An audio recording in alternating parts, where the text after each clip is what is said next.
আবাদ যেন তারা না ফলায় একটা বড় আমি সাইনবোর্ড মারা দেখেছি ইউসিবি ব্যাংক থেকে তত্ত্বাবধানে এটা চলছে। এবং আমাদের একটা এনজিও সংস্থা,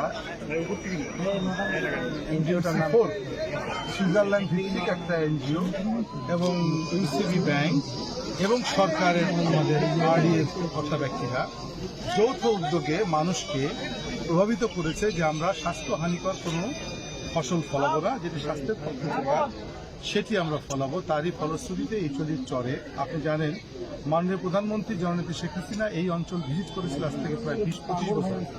তখন এই অঞ্চলে এসে এই অঞ্চলের মানুষকে তাঁত, তারপরে কুটির শিল্প, তারপরে এই ধরনের ভুট্টার ফসল ফলা দিতে ওনার খুব অনুরোধ ছিল এবং প্রত্যক্ষভাবে কাজও করেছে। তারই ধারাবাহিকতায় আজকে বাংলাদেশের প্রধানমন্ত্রী জননেত্রী শেখ হাসিনার নেতৃত্বে সকলে এগিয়ে এসছে যেন বাংলাদেশটাকে একটি সুষম অঞ্চল বানানো। আপনি জানেন এই গঙ্গাচড়াকে বলা হতো মঙ্গার অঞ্চল, রংপুরকে বলা হতো মঙ্গার অঞ্চল। রংপুরের মানুষকে আমরা কৌতূহল করে নানা নামে ডাকতাম, ব্যঙ্গ করতাম। এত অভাবগ্রস্ত একটি সমাজ, পিছিয়ে পড়া সমাজ, সেই সমাজ আজকে কত অগ্রগামী, যার ফলশ্রুতিতে আপনারা বড় বড় টেলিভিশনের কর্তা ব্যক্তিরা ছুটে এসেছেন, কারণ এই অঞ্চলের গুরুত্ব বেড়েছে। সরকারি কর্তা ব্যক্তি,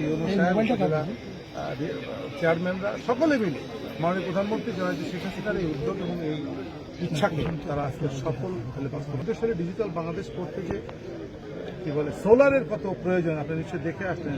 ওপরে সোলার, নিচে পানি তুলছে, যা অভাবনীয় একটি বিষয় আজকে গঙ্গাচড়া এই চুলের চরে সম্ভব হয়েছে শুধু সৎ নেতৃত্বের কারণে, যার নেতা জাতির জনকের কন্যা জন্মেছে।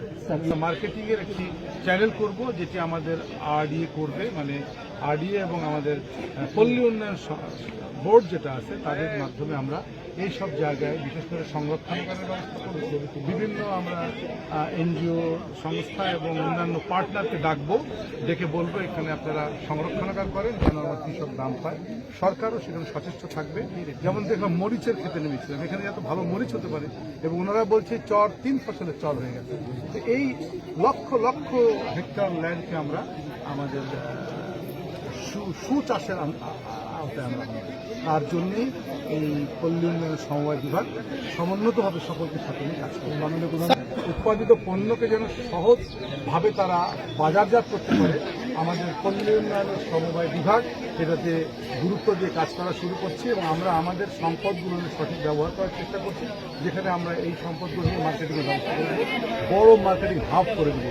অতি শীঘ্রই আমরা এর সফল বাস্তবায়ন করব, তখন আমার তাদের উৎপাদিত পণ্যের সঠিক মূল্য।